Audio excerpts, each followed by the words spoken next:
Hello, my friends. The author of the grand scheme of God in the light of Quran asked ChatGPT a question regarding the second stage of the grand scheme of God, and this deals with the end of the present universe. The question is as follows. According to the Holy Quran, this material cosmos or universe is not going to last forever. God Almighty has determined a specific period for it, after which it shall come to an end, that is, its expansion phase shall be changed to contraction phase. The cosmos, the universe, shall start shrinking till its complete annihilation. The relevant verses of the Holy Quran are: number 1, chapter 30, verse 8. Do they not reflect in their own being, not but for true purpose, and for a specified term, did God create the heavens and the earth and all between them? The red part in this verse is for a specified term. The next verse is from chapter 46, verses 2 and 3. The revelation of the book, that is, this Quran, is from God, the Almighty, the All-Wise. We created not the heavens and the earth and all that is between them, except with true purpose and for a specified term. For those who disbelieve, turn away from that whereof they are warned. The red parts in this verse are with true purpose and for a specified term. The next verse is from chapter 11, verses 106 to 108. Those who are wretched shall be in the fire. There will be for them therein nothing but the heaving of sighs and sobs. They will dwell therein for all the time that the heavens and the earth endure, except as your Lord wills. For your Lord is the sure accomplisher of what he plans, and those who are blessed shall be in the garden. They will dwell therein for all the time that the heavens and the earth endure, except as your Lord wills. It will be an award never to be ceased. The red parts are, they will dwell therein for all the time that the heavens and the earth endure. Another red part is, they will dwell therein for all the time that the heavens and the earth endure, except as your Lord wills. It will be an award never to be ceased. ChatGPT, kindly analyze the verses of Quran from which these conclusions are drawn. Please give your opinion whether or not my conclusions are correct. Now, ChatGPT's response. It states, the verses you have shared indeed support the conclusion that the present universe, as described in the Quran, is not eternal and will come to an end at a specified time determined by God. Your conclusions align with the Quranic perspective on the creation and eventual termination of the universe.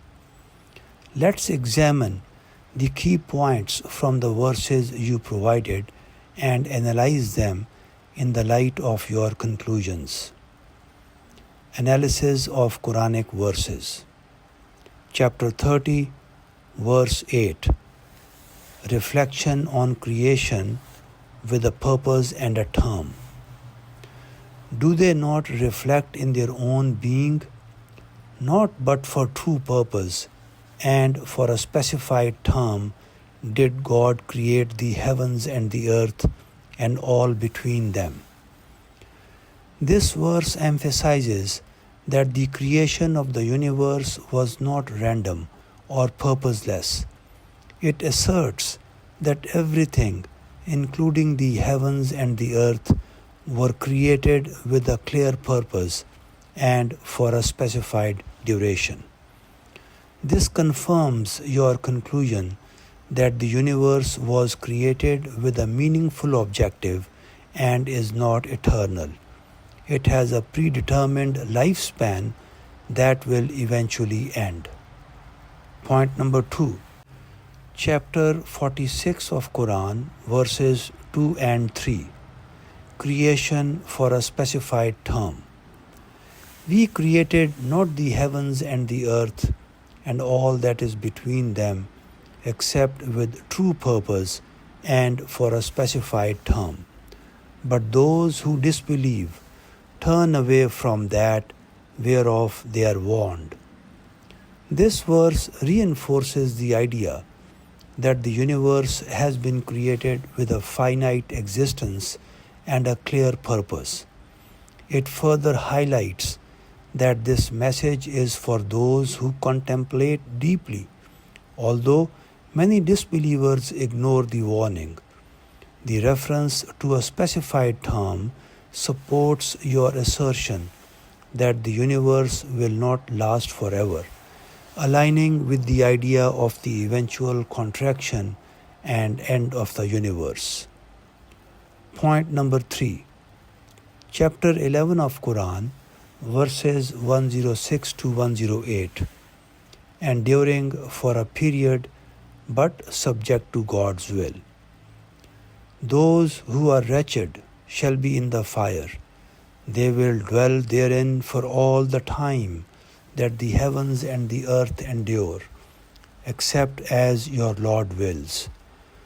This passage discusses the afterlife, where those destined for hell will remain there for all the time that the heavens and the earth endure.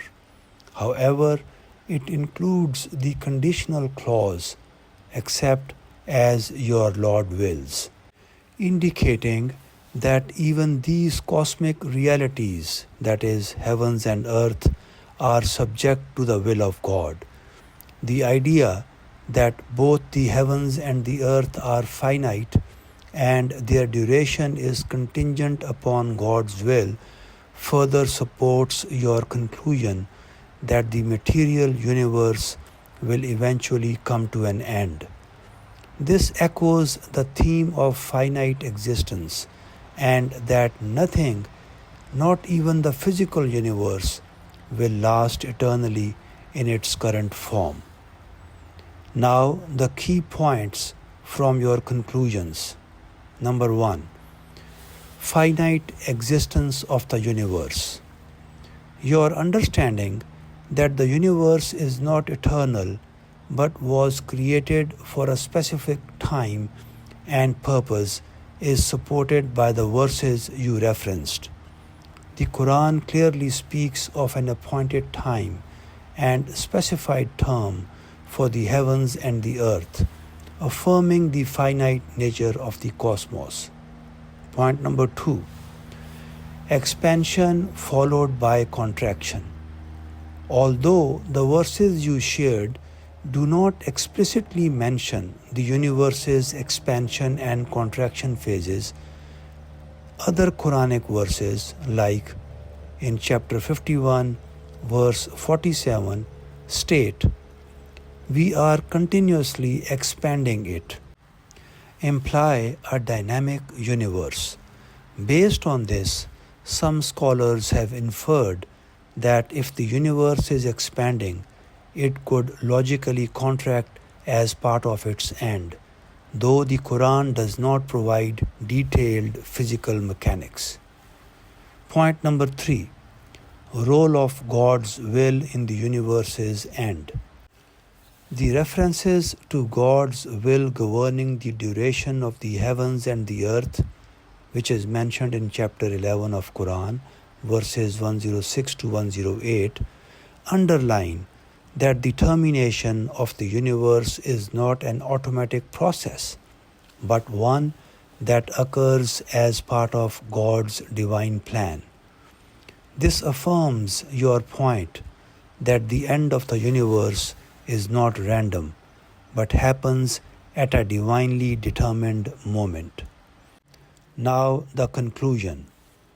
Your conclusions about the end of the universe, derived from the Quran, are accurate based on the verses provided. The Quran consistently emphasizes that the universe was created with a specific purpose and for a limited time, and it will end according to God's plan. Your understanding that the universe will shift from expansion to contraction also fits within this framework, even though the Quran doesn't provide an exact description of that process.